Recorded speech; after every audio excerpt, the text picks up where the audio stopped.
نحمده ونصلي ونسلم على رسوله الكريم عليه وعلى آله وأصحابه أجمعين اما بعد۔ معزز ناظرین و سامعین، ابھی تھوڑی دیر پہلے جناب خضر حیات صاحب بکروی کا نیا کلپ سننے کا اتفاق ہوا جو انہوں نے میرے کلپ کے جواب میں جاری کیا ہے۔ پہلی بات تو انہوں نے یہ کہی کہ میں آپ کی دعوت کو قبول کرتا ہوں، چیلنج آپ کا تھا، میں نے چیلنج قبول کیا ہے۔ یہ بات درست نہیں ہے۔ چیلنج مولانا خضر حیات صاحب بکروی نے کیا تھا۔ پروفیسر سعید احمد اسد، اور اگر تجھے شوق ہے اور اگر تجھے ذوق ہو، جرأت کر علم الغیب، حاضر ناظر، نور و بشر، من دون اللہ، ایمان اعلی حضرت، سور و پکار، جو اختلافی مسئلے ہیں سب پہ مناظرہ کرنا چاہے میں تیار ہوں۔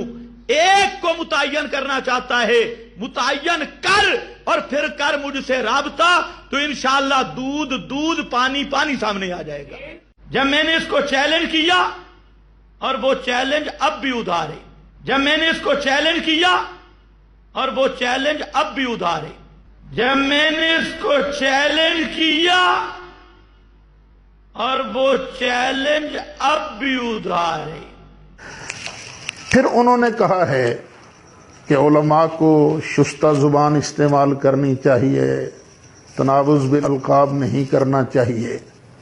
تو حضور، میں نے آپ کا کون سا نام بگاڑا ہے کہ آپ لا تنابزوا بالالقاب کی خلاف ورزی کرنے والا مجھے قرار دے رہے ہیں؟ یہ کلپ سن لیجئے گا اور اس میں سب کو معلوم ہو جائے گا کون کس طرح کی زبان استعمال کر رہا ہے۔ پروفیسر سعید احمد اسد، اب سفید اس کی داڑھی ہے لیکن کذاب کو جھوٹ بولتے شرم نہیں آتی۔ میں کہتا ہوں مولوی سعید صاحب مرنا بھی ہے، اتنی خوبصورت تیری داڑھی ہے، بریلویت نے تجھے دھتکار دیا، وہاں سے بھی اب کنٹم ہو چکا ہے۔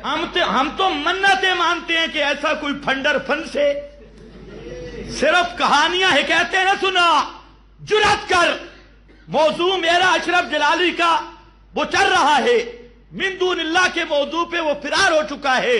اب تو ہمت کر کے میدان میں آ جا، نیٹ پہ آ جا، کلپوں کی صورت میں آ جا، لیکن خدا کا بھی شرم کر، مرنا بھی ہے۔ سفید داڑھی چٹی داڑھی نال کوڑ مارنے چڑھ دے۔ دیکھیے، اگر میں چیلنج کرتا تو میں چیلنج یہ کرتا کہ نماز میں نبی کریم علیہ السلام کا خیال گدھے کے خیال سے زیادہ برا ہے۔ یہ جو صراط مستقیم نامی کتاب کے اندر درج ہے، یہ بات کفر ہے، میں یہ چیلنج کرتا۔ لیکن میں نے یہ کہا کہ نہیں چیلنج کیا۔ جو تقویت الایمان کے اندر موجود ہے، نبی کریم علیہ السلام کا ادب بڑے بھائی جیسا کیا جائے۔ تقویت الایمان کے اندر جو یہ درج ہے، نبی کریم علیہ السلام کی تعریف میں ذرا سنبھل کے زبان کھولی جائے۔ تقویت الایمان کے اندر جو یہ درج ہے کہ رسول کے چاہنے سے کچھ نہیں ہوتا، میں اس طرح کی چیزیں بطور موضوع پیش کرتا۔ میں نے تو آپ کے جو موضوعات پیش کیے گئے تھے ان کو قبول کیا ہے تاکہ آپ کے دل میں حسرت نہ رہ جائے۔ مسئلہ علم غیب پر آپ نے بات کی ہے کہ میں یہ ثابت کروں گا۔ جناب والا، جو الفاظ آپ کہہ رہے ہیں یہ ہیں دلائل۔ دلائل کا مرتبہ دعویٰ کے بعد، پہلے دعویٰ تو ہو، دعویٰ کیا ہے آپ کا؟ تو سن لیجئے آپ کا دعویٰ کیا ہے، میں پڑھ کے سناتا ہوں۔ اور یہ دعویٰ ہے علامہ رشید احمد گنگوہی کا، جو آپ کے سب سے بڑے عالم ہیں۔ وہ لکھتے ہیں، اس میں ہر 4 ائمہ مذاہب و جملہ علماء متفق ہیں کہ انبیاء علیہم السلام غیب پر مطلع نہیں ہیں، اور اس مدعا کے اس بات پر ہزاروں احادیث و آیات شاہد ہیں۔ آپ نے جناب والا مناظرہ میں یہ ثابت کرنا ہے، اس کی منظوری دیجئے، باقی شرائط انشاءاللہ پھر طے کر لی جائیں گی۔ پھر انشاءاللہ ہم آپ کو بلائیں گے ادارے میں، جامعہ امینیہ رضویہ کے اندر آپ کو بلائیں گے، اور آپ کہہ چکے ہیں، تسلیم کر چکے ہیں کہ ہم اچھے مہمان نواز ہیں۔ انشاءاللہ آپ کی مہمان نوازی بھی کی جائے گی اور باقی کی شرائط بھی طے کر لی۔ مولا رسول الکریم، اما بعد۔ ابھی کچھ دیر پہلے بریلوی مناظر جناب علامہ سعید احمد اسد صاحب کا دوسرا کلپ سننے کا اتفاق ہوا، اور کلپ سن کر مجھے تعجب بھی ہوا اور حیرانگی بھی ہوئی۔ میں نے چند باتیں حضرت کی خدمت میں عرض کی تھی، لیکن حضرت نے اس کا کوئی جواب عنایت نہیں فرمایا۔ ایک بات میں نے یہ عرض کی تھی کہ چیلنج سے آپ نے جو چیلنج قبول کیا ہے، اس چیلنج کی وضاحت کر دیں کہ وہ پنڈی گھیپ والا چیلنج ہے جس میں لفظ علم اور لفظ غیب، یعنی علم الغیب کا اثبات نبی کریم صلی اللہ علیہ وسلم کے لیے نص قطعی میں موجود ہو۔ میں نے نفی دکھائی، نصوص قطعیہ سے نفی دکھائی تھی، اور وہاں میں نے آپ سے یہ مطالبہ کیا تھا کہ اس بات علم الغیب کا لفظ ہو، نبی کریم صلی اللہ تعالی علیہ وسلم کے لیے ثابت کیا گیا ہو، سورت کا نام، آیت کا نمبر اور وہ الفاظ مبارکہ ان کی نشاندہی فرما دیں۔ اس پر مولانا سعید اسد صاحب نے ارشاد فرمایا کہ یہ دلائل کی بات ہے، پہلے دعویٰ ہوتا ہے اور بعد میں دلائل ہوتی ہیں۔ تو علامہ صاحب، میں نے آپ کی خدمت میں یہ عرض کی تھی کہ اگر آپ ایسی آیت دکھلا دیں، آیت نمبر، سورت کا نام، وہ الفاظ مبارکہ پڑھ دیں، تو یہ آپ کا مسئلہ میں ماننے کے لیے تیار ہوں۔ تو یہ مسئلہ تو ختم ہو جائے گا، مناظرے کی پھر ضرورت ہی نہیں رہے گی۔ اس مسئلہ کا حل یہی ہے، اور یہی میرا چیلنج تھا۔ اور آپ نے ابھی اس کلم میں، دوسرے کلم میں، میری جو دو مختلف مقامات، مختلف تقریروں کے ٹکڑے دیے، اور جس میں آپ نے یہ ظاہر کرنے کی کوشش کی کہ میں نے چیلنج کیا، وہ بھی آپ پوری تقریر سماعت فرما لیں۔ جس سے ٹکڑا لیا وہ بھی اسی بات پر چیلنج تھا، اور وہی پنڈی گھیپ کا تذکرہ، توت کا تذکرہ چل رہا ہے۔ تو میرے حضرت، آپ مہربانی کریں، اگر علم الغیب کا لفظ نبی کریم صلی اللہ علیہ وسلم کے لیے قرآن کریم کی کسی آیت میں صراحتاً موجود ہے، آپ وہ آیت کا نمبر، سورت کا نام، وہ الفاظ مبارکہ تلاوت کرنا آپ کا کام ہے، اور اس مسئلہ کو مان لینا مجھ عاجز کا کام ہے۔ تو یہ مسئلہ تو جہاں ختم ہو جائے گا۔ اور اگر یہ لفظ موجود نہیں، اور یقیناً موجود نہیں تو پھر مہربانی فرمائیے عوام کو دھوکے میں نہ رکھیں، آپ صاف بات کہہ دیں کہ ایسی آیت قرآن مقدس میں موجود نہیں۔ آپ نے اس پر یہ ارشاد فرمایا کہ پہلے دعویٰ ہوتا ہے، بعد میں دلیل ہوتی ہے، بالکل صحیح، لیکن ساتھ ہی آپ نے عجیب بات کی کہ آپ فتاوی رشیدیہ کی ایک مختصر سی عبارت پڑھ کے فرمانے لگ گئے کہ جی آپ کا دعویٰ ہے۔ علامہ صاحب، دعویٰ میرا ہے تو پیش کرنے کا حق بھی میرا ہے۔ میرا دعویٰ آپ کو متعین کرنے کا کس اصول سے کس نے حق دیا ہے؟ یہ تو انشاءاللہ جب دعویٰ آئے گا آپ ہمیں مدعی بنائیں گے، ہم مدعی بننے کے لیے تیار، مدعا علیہ بنائیں گے، سائل بنائیں گے، ہم سائل بننے کے لیے تیار۔ یہ تو ہم اس وقت کا انتظار کر رہے ہیں۔ اور جو عبارت آپ نے فتاوی رشیدیہ سے پڑھی، یہ عبارت بھی آپ کے خلاف ہے۔ باقی جہاں میں آپ کو آپ کی طرز استدلال کی ایک غلطی پر تنبیہ کرنا چاہتا ہوں، جس غلط طرز استدلال کی وجہ سے آج آپ اپنے مسلک میں بھی تنہا ہو چکے ہیں، اور اس کی وجہ یہی ہے کہ آپ کا طرز استدلال اسی طرح رہا۔ تو میرے محترم، میں پوچھنا چاہتا ہوں کہ کسی مسلک کے کسی بزرگ کی کتاب کی ہر عبارت یہ عقیدہ یا دعویٰ کہلاتی ہے؟ اگر آپ کے نزدیک یہ طرز استدلال ہے کہ کسی مسلک کے کسی بزرگ کی عبارت پیش کر کے اس مسلک والوں کا وہ عقیدہ یا دعویٰ سمجھ لینا، تو یہ علامہ صاحب آپ کو مہنگا پڑے گا۔ اور آپ کی معلومات میں اضافے کے طور پہ عرض کرتا ہوں کہ آپ کے والد گرامی قدر کی بہت ساری ایسی عبارتیں موجود ہیں جن کے خلاف آپ کا دعویٰ بھی ہے اور آپ کا عقیدہ بھی ہے۔ تو خیر، میں اس بات کو طول نہیں دینا چاہتا، اگر آپ کہیں گے تو میں انشاءاللہ پیش بھی کر دوں گا۔ پھر وہ جو عبارت ہے، یہ تو پتہ چلے گا مطلع کا لفظ آپ کو مفید ہے یا مطلع کا لفظ آپ کو مفید ہے۔ آپ جس چیز کی طرف نشاندہی کرنا چاہتے تھے تو پھر آپ کو اس میں مفعول کا صیغہ پڑھنا چاہیے تھا۔ آپ نے جب اس میں فاعل کا صیغہ پڑھا تو وہ تو پھر ہمارے حق میں بات کی ہے، اور جس چیز کی طرف آپ اشارہ کرنا چاہتے ہیں وہ تب بن سکتا تھا کہ آپ اس میں مفعول کا صیغہ پڑھتے، مطلع پڑھتے، مطلع نہ پڑھتے۔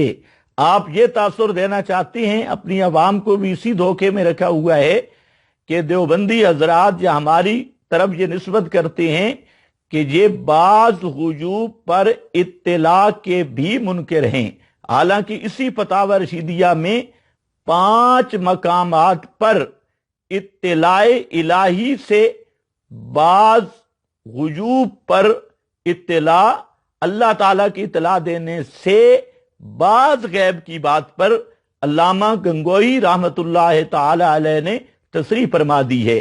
خیر بہرحال یہ تو اگلی بات۔ دوسرے نمبر پر میں نے آپ کی خدمت میں یہ عرض کیا تھا کہ شرائط مناظرہ، چونکہ آپ نے خود کہا تھا کہ جب چاہیں شرائط طے کریں، تو میں نے آپ کو 3 تاریخیں بتلائی تھی، ایک 16 نومبر اور 18 نومبر اور 19 نومبر۔ تو علامہ صاحب اس کا ابھی تک آپ نے جواب نہیں دیا، نہ فون پر نہ کلپ میں۔ آپ کا کلپ آیا، میں تو خوش تھا کہ آپ نے کوئی ٹائم مقرر کر دیا ہوگا، لیکن آپ نے ابھی تک ٹائم مقرر نہیں کیا۔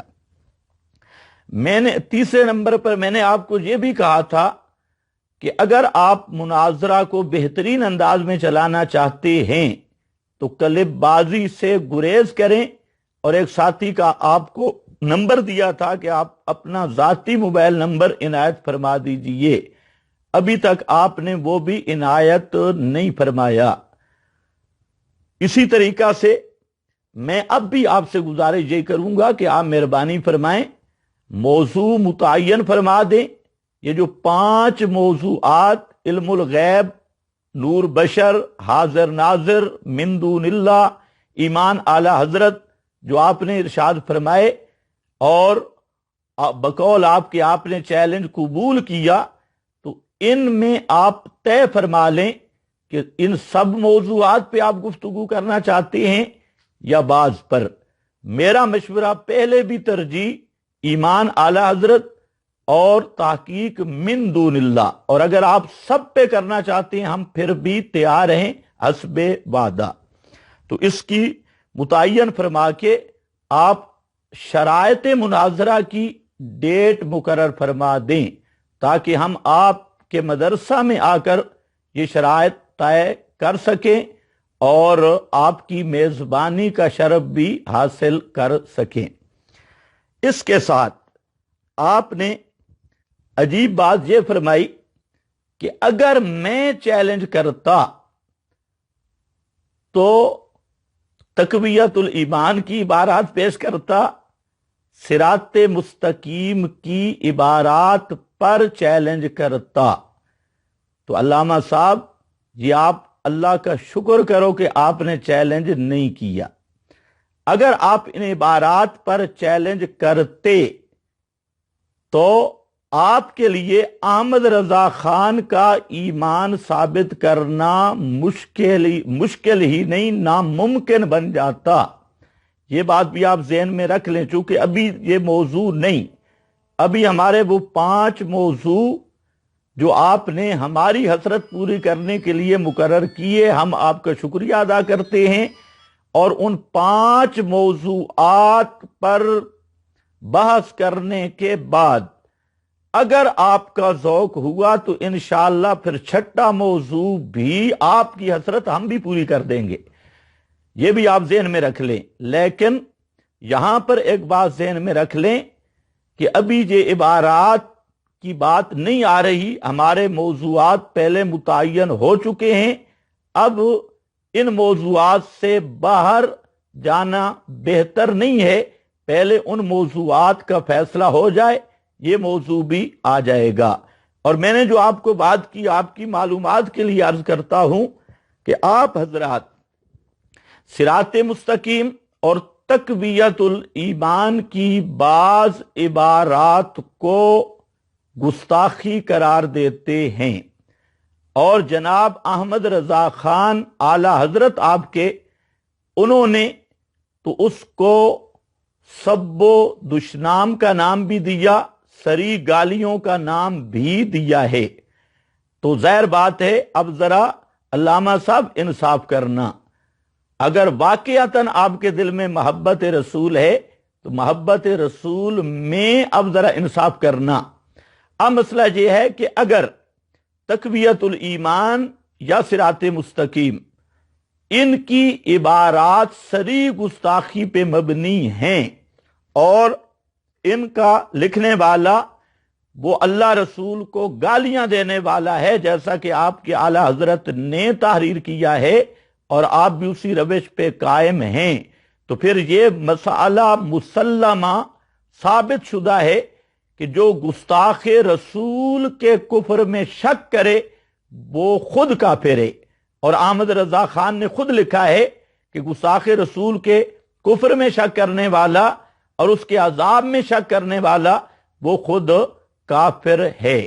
اب یہ بات ذہن میں رکھ کر یہ میرے پاس ہے فتاوی رضویہ، 15ویں جلد فتاوی رضویہ، اور صفحہ نمبر اس کا ہے 430، جس پر آپ کے اعلی حضرت نے صاف لکھا ہے کہ ہم شاہ شہید کے متعلق لکھا تقویت الایمان اور صراط مستقیم کی جن کی طرف نسبت کی جاتی ہے اس پر لکھا کہ امام الطائفہ کے کفر پر بھی حکم نہیں کرتا، اس کو میں کافر نہیں کہتا، حالانکہ احمد رضا نے خود لکھا ہے جو گستاخ رسول کے کفر میں شک کرے وہ خود کافر ہے۔